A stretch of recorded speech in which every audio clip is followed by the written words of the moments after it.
Продолжаем эфир телеканала новостями к этому часу. В студии Василий Радченко. Здравствуйте. Смотрите в программе. Налоговые льготы, низкие страховые ставки и другие меры поддержки бизнеса в Арктике обсудили на онлайн-дискуссии в Москве. Ученые выяснили, что в Якутске почти в 2 раза превышены допустимые концентрации вредных веществ в воздухе. А в Мирном готовятся к тестированию первого БелАЗа на газомоторном топливе.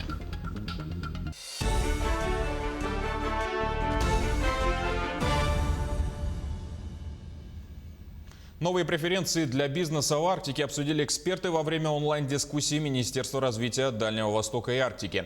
Специалисты отметили, что льготы уже работают в регионе. Они разделены на несколько блоков.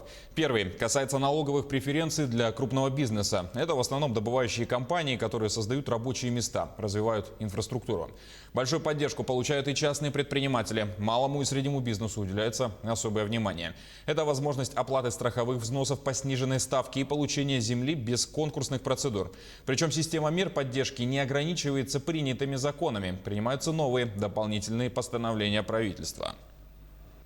Это, например, решения, связанные с льготным финансированием, что также критично для проектов и малого и среднего бизнеса, и крупных проектов. Это решение, принятое правительством по снижению ставки финансирования со стороны Фонда развития Дальнего Востока с 5 до 2% годовых. И это механизм, который запустится уже с 2021 года, механизм субсидирования процентной ставки, когда из ставки, по которой бизнес будет привлекать деньги на реализацию своих инвестиционных проектов, мы будем компенсировать 6,375 тысячных%. Это 1,5 ключевые ставки ЦБ. Также правительство России разрешит молодым семьям оформлять через единый портал государственных услуг выплаты, связанные с покупкой квартиры или дома. Об этом заявил премьер Михаил Мишустин. Правительство внесет изменения в соответствующие нормативные акты. Теперь молодые семьи, которые получают социальные выплаты на приобретение квартиры или дома, смогут подать все необходимые для этого документы в режиме онлайн через единый портал государственных услуг. Глава Кабмина отметил, что необходимо сделать получение госуслуг быстрым и необременительным. Также Мишустин поручил мониторить работу по борьбе с коронавирусом в регионах. Ответственность возложена на Минздрав страны. При необходимости ведомству дано поручение ее корректировать. Цитата. «Прошу Министерство здравоохранения мониторить работу, которая ведется в регионах, при необходимости корректировать действия коллег и оказывать всю необходимую помощь», сказал Мишустин. Работу по борьбе с новой коронавирусной инфекцией, ход строительства социальных объектов в Якутии проверит в ходе рабочей поездки в Вилюйскую группу районов зампредседателя правительства Ольга Балабкина. Со 2 по 4 ноября она проведет заседания районных оперативных штабов в Вилюйском, Верхневилюйском, Нюрбинском, а также Горном районах. Совместно с представителями муниципальных властей зампред осмотрит строящиеся и введенные социальные объекты. При этом отдельная часть работы предстоит по вопросам реализации в указанных муниципальных образованиях приоритетных национальных проектов. Это здравоохранение и демография. Рейды по соблюдению эпидемических мер продолжаются в Якутске. Проверяют наличие у продавцов средств индивидуальной защиты, масок и перчаток, а также наличие разметки для соблюдения социальной дистанции. Наша съемочная группа отправилась в рейд вместе с административной комиссией. Подробности у Полины Долинской. Уже не первую неделю административная комиссия Якутска проводит проверки на соблюдение мер безопасности в местах массового скопления граждан. В торговых центрах, барах и местах общепита. Последние полгода Роспотребнадзор повторяет: носите маски и перчатки, соблюдайте дистанцию, воздержитесь от посещения увеселительных заведений. Но каждую неделю выявляются новые нарушения и составляются протоколы. Рейдовые мероприятия в данное время производятся каждый день. К сожалению, тяжело больных становится все больше и больше. Статистика не уменьшается. По ночным заведениям мы проводим в пятницу и воскресенье. Но могут быть исключения, когда в середине недели. Наша съемочная группа отправилась сегодня в рейд с проверкой. Несмотря на то, что многие продавцы знают о необходимых требованиях в период распространения коронавирусной инфекции, нарушения выявлены практически в каждой второй точке. Чаще всего и оправдания похожи друг на друга. Перчатки есть, просто сейчас закончились. Маску всегда ношу, но людей же не было и тому подобное. Закончились, говорю. Мы каждые 15 минут, у меня же хлорка, уже руки от хлорки судороги сходят. То же самое происходит и в некоторых кафе. В данном кафе выявили нарушение именно несоблюдения дистанции между столами. Минимум должно быть 1,5 метра. К сожалению, тут мы видим то, что на метр, даже если смотреть на глаз. Также продавщица была без перчаток. Также и когда мы зашли. Сейчас, конечно, когда мы заходим, они сразу устранят это нарушение. И обслужила человека без маски. То есть это все зафиксировано и будет показано руководству для составления протокола. По факту выявленных нарушений составляется административный протокол. Владельцу заведения сначала делают предупреждение, а в случае дальнейших нарушений грозит закрытие на 90 дней. Но тем не менее, ежедневная сводка по количеству заболевших COVID-19 говорит о том, что сами люди утратили бдительность и просто обесценили свое здоровье и безопасность. Полина Долинская, Григорий Григорьев, Якутск. В Якутске почти в 2 раза превышены допустимые концентрации вредных веществ в воздухе. К такому выводу пришли ученые Института мерзлотоведения по итогам исследования запыленности столицы. Их провели по заказу компании Синет. В 10 округах города были установлены пылесборники, откуда отбирались образцы грунтов и снега. Лабораторные изыскания показали, что в зимнее время запыленность воздуха составила 5%, а в летнее время 95%. Пыль содержит много вредных элементов, но в пределах допустимых норм.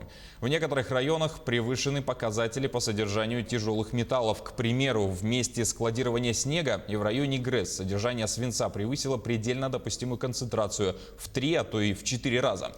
А наиболее чистыми округами оказались Гагаринский и Сайсарский. Во-первых, это природные. У нас очень засушливый климат, как известно. Годовая сумма испарения превышает сумму осадков в 2-4 раза у нас в год. Опять же, геологическое строение почвы, они представляют свой песчано-полеватый грунт. Конечно же, обустройство города.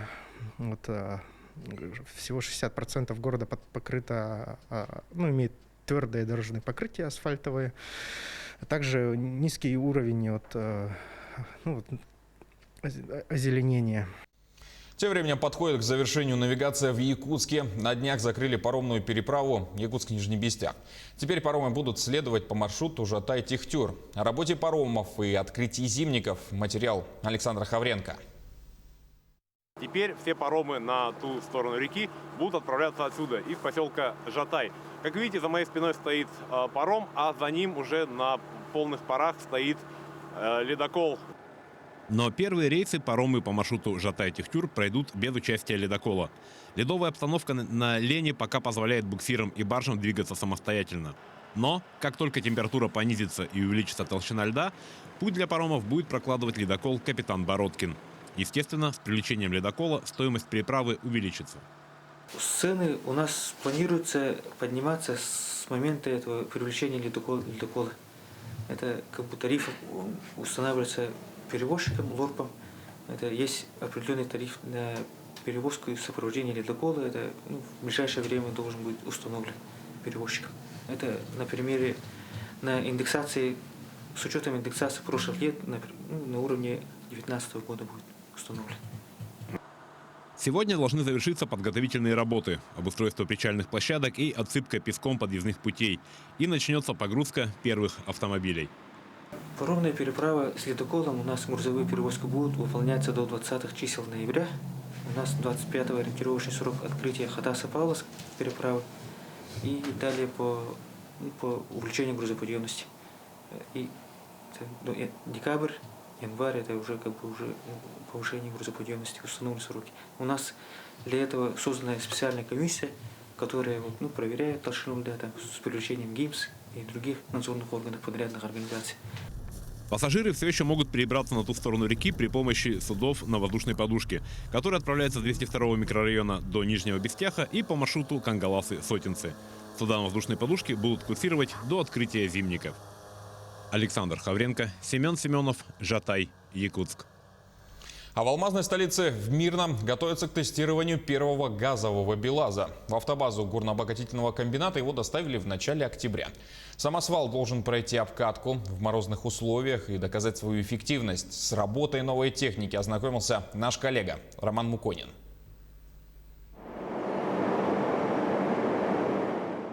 В боксе для ремонта БелАЗов этот образец как белая ворона. В отличие от своих собратьев, работает исключительно на метане. Это первая машина на экологичном топливе повышенной мощности. Самые главные элементы его конструкции – 9 метановых 150-литровых баллонов. Их устанавливают на место бензобаков.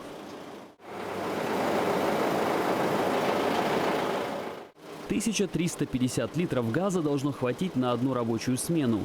На первый взгляд кажется, что это много, но стоимость такого объема должна выйти в 3 раза дешевле дистоплива, а испытания подтвердят это на практике. К тому же здесь установлены обновленные системы управления. Ты меняешь поршневую группу, двигатель полностью перебирается, полностью система газовая, электроника, все это здесь. Даже специалисты могут отслеживать нагрузку ее. Он будет сидеть в Екатеринбурге, он будет видеть, сколько нагрузка, какая скорость, сколько нагружено на нее массы породы. То бишь это все это, считай, новая машина. А вот насколько эта новая машина надежна, транспортники «Алроса» планируют выяснить уже совсем скоро. Это будут у нас сейчас зимние месяца, весенний, ну и летний период, чтобы он попал как раз во все вот эти периоды. Мы посмотрели, как он себя будет вести. Ну и к середине следующего года будем о каких-то результатах говорить.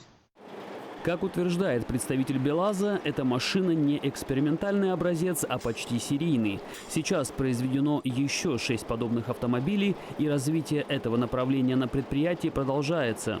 Если данный самосвал достойно покажет себя в морозных условиях Якутии, то поставщик готов обеспечить все потребности «Алроса».